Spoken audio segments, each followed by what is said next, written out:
Kalian harus hati-hati.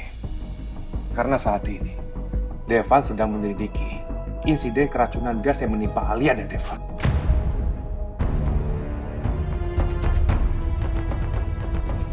Aku ingetin sama kalian. Pokoknya, jangan kalian bawa-bawa nama aku kalau kalian sampai kenapa-napa. Makanya kalian harus hati-hati. Kamu tenang aja, Miko. Aku yakin banget kalau Devan itu nggak akan nemuin bukti yang akan menyeret nama kita bertiga. Dan aku yakin banget kalau Alia itu sekarang udah keguguran. Ya kan? Kata siapa? So tahu kamu tuh, Jen. Kamu tuh dari dulu ya, kerja kenapa sih nggak pernah becus? Hah? Alia dan bayinya itu selamat. Gimana sih kamu? Apa? Kok bisa? Iya, bahkan Alia sekarang sedang diamankan sama Devan di tempat yang nggak tahu di mana. Diamankan? Kamu beneran nggak tahu dia diamanin di mana? Aku nggak tahu. Semua keluargaku nggak ada yang tahu Alia di mana sekarang. Tapi nggak, Miko, nggak mungkin. Jelas-jelas kemarin aku dengar kalau dokter itu ngomong kondisi Alia itu sangat berbahaya. Jadi nggak mungkin dia itu sama bayinya baik-baik aja. Jenny, itu kenyataannya. Udahlah. Sekarang sini, HP kamu. Mau ngapain? Sini HP kamu. Kasih aku.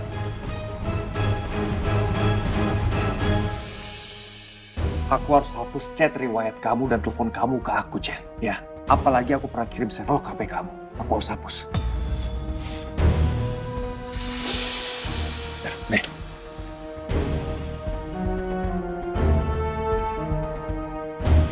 Pokoknya aku ingetin sama kamu dan lo, ya. Hati-hati. Dan jangan pernah bawa-bawa nama aku, Jen, dalam masalah ini. Jen, ini gawat loh. Kalau Devan sampai tahu kita bisa di penjara. Kamu tuh bisa nggak sih nggak bawel?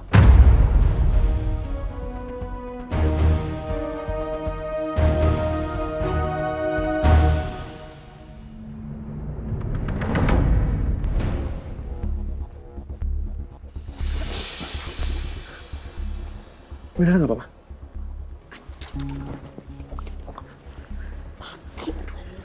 Kalau ketahuan gimana? Mana lagi? Hah? Itu Bang Iko.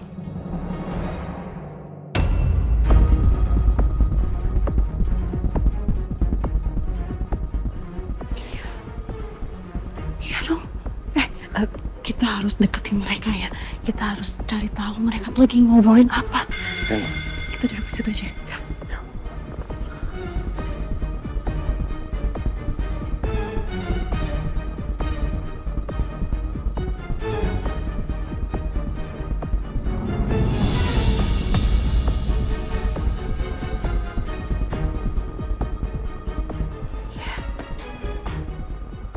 Itu ternyata bukan Miko.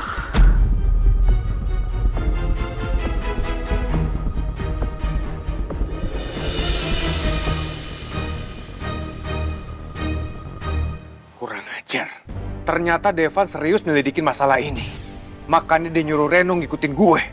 Untung aja, tadi gue sadar. Ada yang ngikutin gue.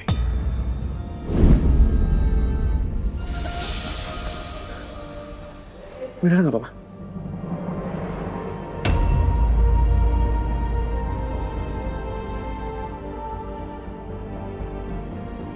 Itu kan Dara sama Reno. Jangan-jangan mereka sengaja ngikutin gue ke sini. Pasti mereka disuruh sama Devan nih. Jenny, lo, anak buahnya Devan ada di sini sekarang. Gak usah nengok.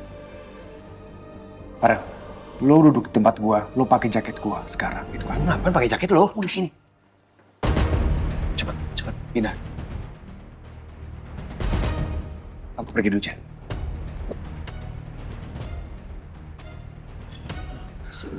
Lo pakai ginian segala. Bet banget sih.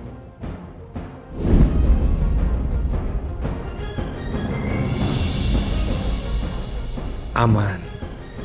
Dara dan Reno nggak lihat gue duduk bareng Jenny.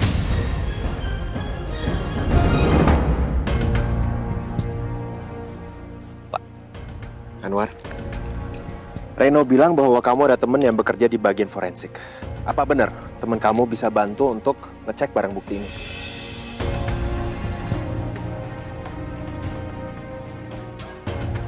Benar, Pak. Saya akan segera menghubungi teman saya dan akan menyerahkan barang bukti ini untuk diperiksa lebih lanjut. Baik.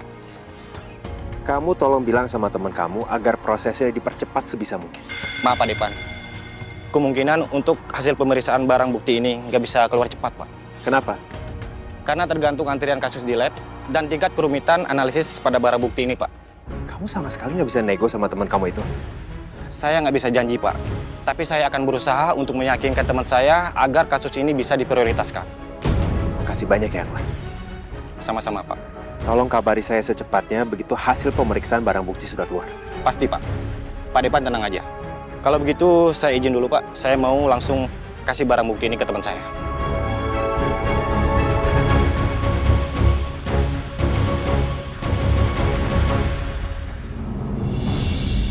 Tapi Pak Miko kemana, Mbak? Tadi saya lihat Pak Miko masuk ke kafe ini.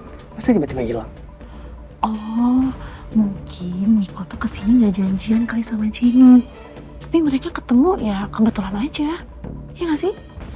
Bisa juga sih, Mbak.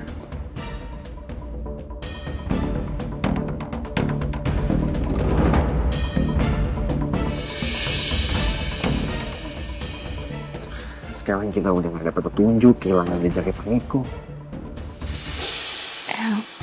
Maaf ya, ini pasti semuanya gara-gara saya ya. Lagi tadi saya pakai jatuh segala. Kamu sih, tadi kan saya udah bilang kamu udah cepetan kejar Niko, jangan sentuh saya ini biasa aja. Bukan coba. Ini tuh bukan salah Badara.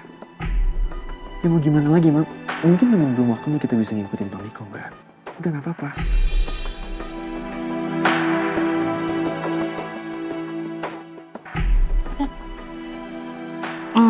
Terus rencana kamu sekarang apa?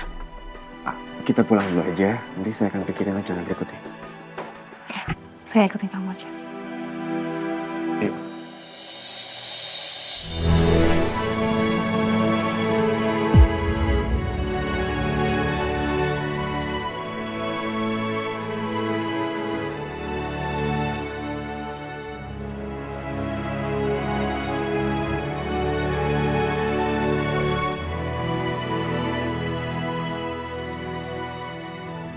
Hati ya, Mbak, pelan-pelan, jangan buru-buru. Ya? Iya, betul, pelan-pelan. Bisa. Yuk.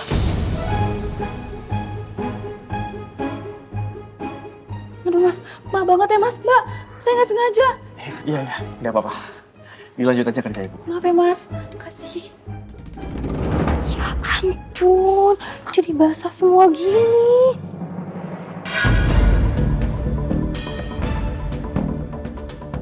Tega-teganya kamu, Dara. Kamu mesra-mesraan kayak gitu sama Reno. Padahal aku tahu betul, di hati kecil kamu masih sangat mencintai aku. Udah nggak apa-apa, Mbak. Ini masalah kecil, nggak usah dibesar-besarin. Kamu tuh kenapa sih? Jadi laki-laki tuh baik banget.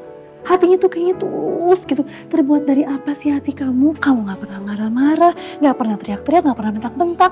Setiap kamu ngadepin masalah tuh kamu selalu tenang banget.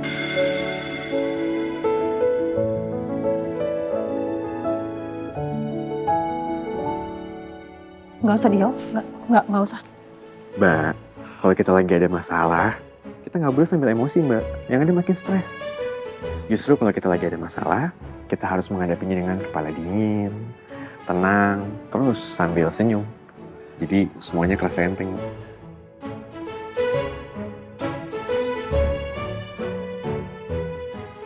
Bisa aja kamu. Oh iya, saya mau ajak kamu ke apartemen saya.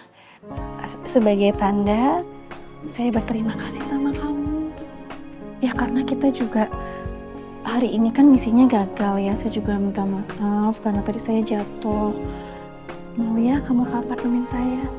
Saya mau cuciin baju kamu dan kamu pakai baju saya. Gimana? Maksud saya pakai baju perempuan, emang saya laki-laki apa, Mbak? Bukan gitu, maksudnya bukan gitu. Saya masih punya baju yang ukurannya tuh bisa oversize, bisa kamu pakai. Ya, dan bisa unisex juga modelnya. Saya yakin pasti kayaknya cukup deh sama kamu. Ya, mau ya? Oh iya, saya juga tadi malam tuh masak semur daging. Terus masak itu kebanyakan. Kayaknya kalau misalnya kita makan bareng lebih seru deh dibanding mubazir. Aku nggak salah dengar kan? Dara undang makan. Apa ini ya yang namanya ngedate?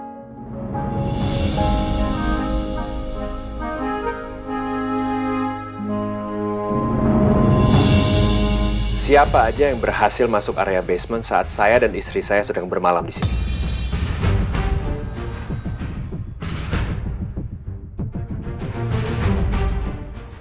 Malam itu ada 2 orang masuk, Pak. Dari tim mana kalian?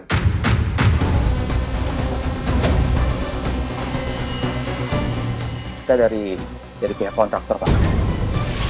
Dia mengenakan seragam dan tanda pengenal. Jadi saya biarkan dia masuk, Pak.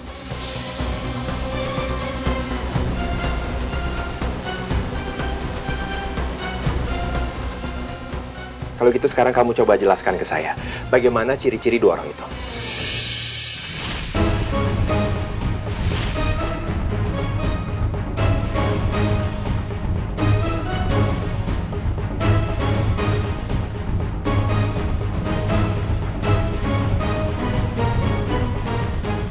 Sepertinya aku kenal mereka. Jangan-jangan